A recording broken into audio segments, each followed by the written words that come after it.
നമ്മളെ വീട്ടിൽ സോളാർ വെച്ചപ്പോൾ മുതലേ ഒരു EV കാർ എന്നുള്ള ഒരു ഡ്രീം ആയിരുന്നു. EVയിലോട്ട് ഒരു ഇൻവെസ്റ്റ്മെന്റ് നോക്കുമ്പോൾ എല്ലാവർക്കും ഒരു ടെൻഷനാണ്. ഇത് ബാറ്ററി നിൽക്കുവോ, റേഞ്ച് നിൽക്കുവോ, അല്ലെങ്കിൽ നമുക്ക് പറ്റിയതാണോ, ചെലവ് എങ്ങനെയാണ്? കാരണം ഒരുപാട് ആലോചിച്ചെടുക്കേണ്ട ഒരു തീരുമാനമാണ് ഒരു EVയിലോട്ട് പോവാന്നുള്ളത്.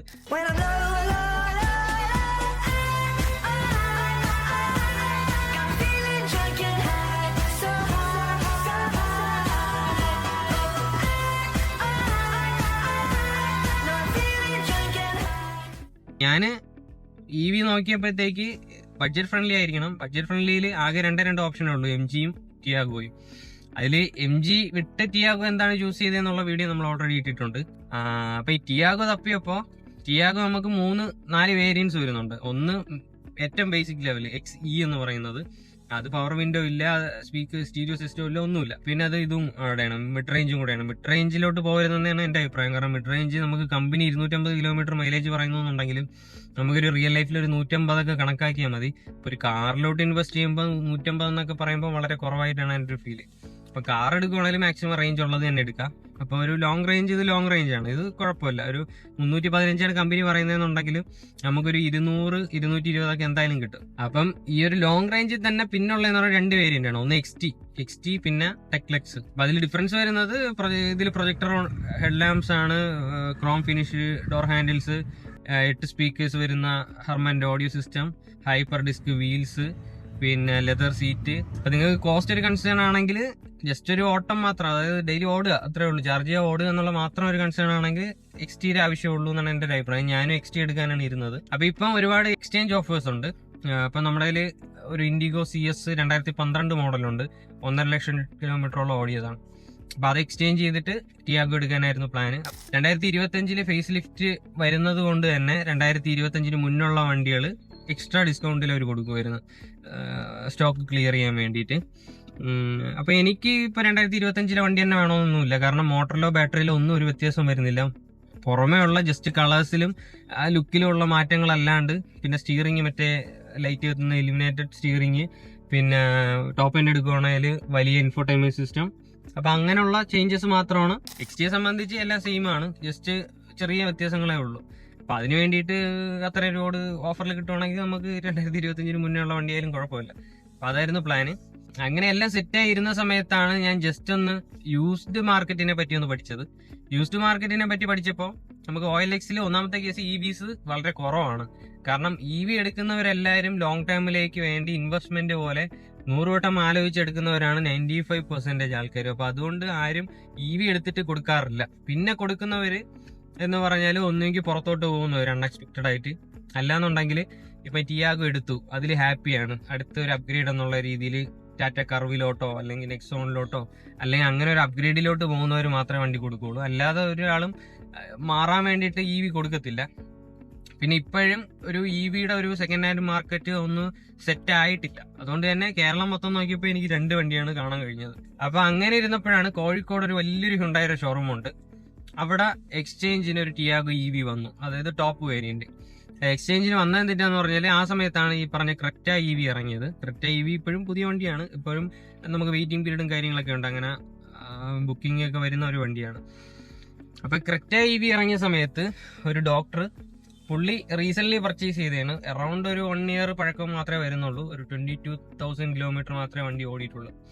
വണ്ടി ഫോട്ടോസിൽ കാണുമ്പോൾ തന്നെ അറിയാം, പക്ക നീറ്റാണ്. അതായത് 4 പേരൊന്നും അങ്ങനെ ഇരുന്ന് പോയിട്ടില്ല, ആകെ ഒരാൾ മാത്രം ഇരുന്ന് ഓടിയ, അതായത് ഒരാൾ മാത്രം, ഇപ്പൊ ഞാൻ യൂസ് ചെയ്യുന്ന പോലെ ഒരാൾ മാത്രം ഡെയിലി യൂസ് ചെയ്ത ഒരു വണ്ടിയാണ്. ആ വണ്ടി കാണുമ്പോൾ തന്നെ, ഇന്റീരിയർ ആയാലും മൊത്തത്തിൽ കാണുമ്പോൾ തന്നെ നമുക്ക് നല്ലോണം അറിയാൻ പറ്റും. അങ്ങനെ ഒരു നീറ്റ്, പക്കാ നീറ്റ് ഷോറൂം കണ്ടീഷനിലുള്ള വണ്ടിയാണ്. ആ ഫോട്ടോ കണ്ടപ്പോൾ തന്നെ എനിക്ക് ബോധിച്ച്. അപ്പം ഇന്ന അങ്ങനെ അറിഞ്ഞു, അങ്ങനെയാണ് ഞാൻ ഈ ഒരു വണ്ടിയിലോട്ട് എത്തിപ്പെട്ടത്. അപ്പൊ അതില് വണ്ടി ചെക്ക് ചെയ്യേണ്ട കാര്യങ്ങളും പിന്നെല്ലാം അത് രണ്ടാമതാണ്. ഫസ്റ്റ് വണ്ടി പോയി നോക്കുക എന്നുള്ളതാണ്. കാരണം ഞാൻ പണ്ടും പറഞ്ഞിട്ടുണ്ട്, നമ്മൾ യൂസ്ഡ് വണ്ടി എടുക്കുമ്പോൾ ഒരിക്കലും ഫോട്ടോസും വീഡിയോസും കണ്ടിട്ട് വില നിശ്ചയിക്കരുത്, അല്ലെങ്കിൽ ഒരു വാക്ക് കൊടുക്കരുത്. നമ്മൾ നേരിട്ട് വണ്ടി കണ്ട് ഓടിച്ച് നോക്കി ഫുള്ള് ചെക്ക് ചെയ്തിട്ട് മാത്രമേ, ഈവൻ വില പോലും റഫ് ഫിഗർ ആണെങ്കിൽ പോലും വില പോലും നമ്മൾ ഫുള്ള് ചെക്ക് ചെയ്തിട്ടേ പറയാവൂ. അപ്പൊ ഞാൻ അവിടെ വിളിച്ച്, അവിടെ ഒരു ആഷിഖ് എന്ന് പറയുന്ന ഒരു ചേട്ടനാണ് നമുക്ക് ഇതെല്ലാം സെറ്റ് ചെയ്ത് തന്നത്, ഹ്യുണ്ടായിലുള്ള കോഴിക്കോട് ഹ്യുണ്ടായിൽ. അപ്പം പുള്ളിയായിട്ട് ഡീൽ ചെയ്ത് നമ്മൾ അടുത്ത ദിവസം തന്നെ വരാം എന്ന് പറഞ്ഞ് നമ്മൾ നേരെ വണ്ടി വെച്ച് വിടുവാണ്. നേരെ പോയി നമ്മൾ പോയപ്പം തന്നെ അവിടെ 2 കസ്റ്റമേഴ്സ് ഓൾറെഡി ഉണ്ട് അവിടെ വണ്ടി എടുക്കാൻ. പക്ഷേ നമ്മൾ ട്രിവാൻഡ്രത്ത് നിന്ന് വരുന്നു എന്നുള്ള ഒറ്റ കാരണം കൊണ്ട് നമുക്കൊരു ഫസ്റ്റ് വണ്ടി നോക്കാനും ചെക്ക് ചെയ്യാനുള്ള ഒരു കൺസിഡറേഷൻ കിട്ടി. ഫസ്റ്റ് ഞാൻ ചെയ്തതെന്ന് പറഞ്ഞാൽ ഫുള്ള് വണ്ടി ചെക്ക് ചെയ്ത് വേറെ പ്രശ്നമൊന്നും ഇല്ലാന്ന് കണ്ടതിന് ശേഷം നേരെ പുള്ളിയും കൂടെ കൂട്ടി ടെസ്റ്റ് ഡ്രൈവിന് പോയ കൂട്ടത്തിൽ തന്നെ ടാറ്റ ഷോറൂമിൽ പോയി. ടാറ്റ ഷോറൂമിൽ നിന്ന് ഫുൾ ഹിസ്റ്ററി കാര്യങ്ങളെല്ലാം ചെക്ക് ചെയ്തു. അപ്പൊ റീസെന്റ് സർവീസ് ചെയ്തിട്ടേ ഉള്ളൂ വണ്ടി. അങ്ങനെയാണ് നമ്മൾ ഈ ഒരു ടിയാഗോയിൽ എത്തിപ്പെട്ടത്. KL11 രജിസ്ട്രേഷനിലോട്ട് എത്തിപ്പെട്ടതിന്റെ കാരണം അതാണ്.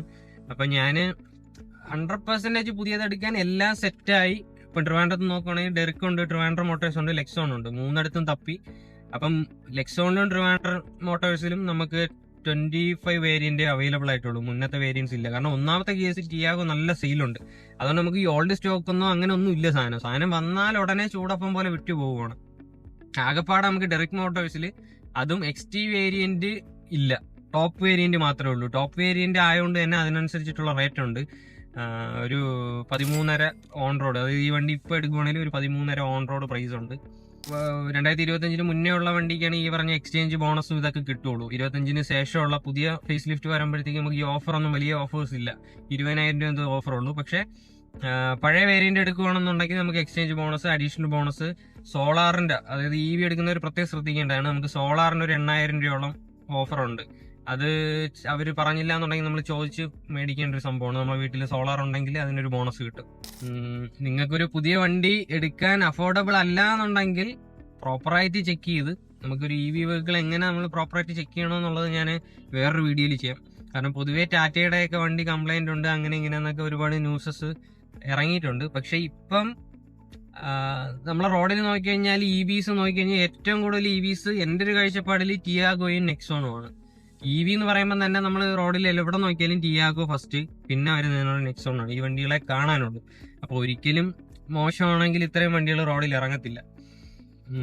ഈ ഓലയുടെ കേസ് പറയുന്ന പോലെയാണ്. ഓല മോശമാണ്, സർവീസ് പോരാ, അതുപോലെ ഇതുപോരാ എന്ന് പറയുന്നുണ്ടെങ്കിലും നമ്മൾ റോഡിൽ നോക്കിക്കഴിഞ്ഞാൽ ഏറ്റവും കൂടുതൽ EV സ്കൂട്ടേഴ്സ് എന്ന് പറഞ്ഞാൽ ഓലയാണ്. കാരണം നമ്മൾ കൊടുക്കുന്ന ക്യാഷിന് അത്രയും വെർത്ത് ആയിട്ടുള്ള വണ്ടി വേറെ ഇല്ല. ഏതറാണെങ്കിലും വേറെ ഒരു വണ്ടി അത്രയും വെർത്ത് എന്ന് പറയാൻ പറ്റില്ല. കാരണം ഇപ്പോൾ ഓല S1 Pro ആണെങ്കിൽ പോലും 1.5 ലക്ഷം രൂപ വിലയുള്ളൂ. നമുക്ക് 100-ന് പുറത്ത് കിലോമീറ്റർ എങ്ങനെ പോയാലും ഓട്ടിക്കാം. നല്ല ബൂട്ട് കപ്പാസിറ്റി, ഫ്യൂച്ചറിസ്റ്റിക് ആണ്, യാത്രാ സുഖമുണ്ട്.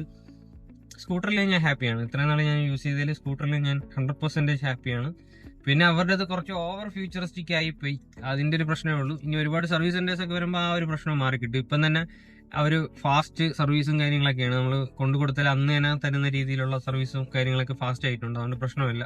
പിന്നെ അവിടെ നിന്ന് തന്നെ പേര് മാറാനുള്ള കാര്യങ്ങളെല്ലാം ചെയ്തു. പിന്നെ ഇതിലൊരു പ്രശ്നം എന്താണെന്ന് പറഞ്ഞാൽ നമ്മൾ പേര് മാറി, അതായത് ഇലക്ട്രിക് വണ്ടികളെല്ലാം നമുക്ക് ഫോണുമായിട്ടുള്ള കണക്ടിവിറ്റി ഉണ്ട്. അതായത് എത്ര ശതമാനം ചാർജ് ഉണ്ട്, വണ്ടിയുടെ ഫുൾ ഡീറ്റെയിൽസ് ഒക്കെ അറിയാൻ പറ്റുന്ന. ഇപ്പം ഓലയുടെ ആണെങ്കിൽ ഓലയുടെ ഒരു ആപ്പ് ഉണ്ട്. അതുവഴി നമുക്ക് സ്കൂട്ടറിന്റെ കറന്റ് ലൊക്കേഷൻ എവിടെയാണ്, എത്ര ശതമാനം ചാർജ് ഉണ്ട്, നമ്മൾ ചാർജ് ഇടുവാണെങ്കിൽ എത്ര മണിക്ക് ഫുൾ ചാർജ് ആവും എന്നൊക്കെ അറിയാൻ പറ്റുന്ന ഡാറ്റാസ് കിട്ടും.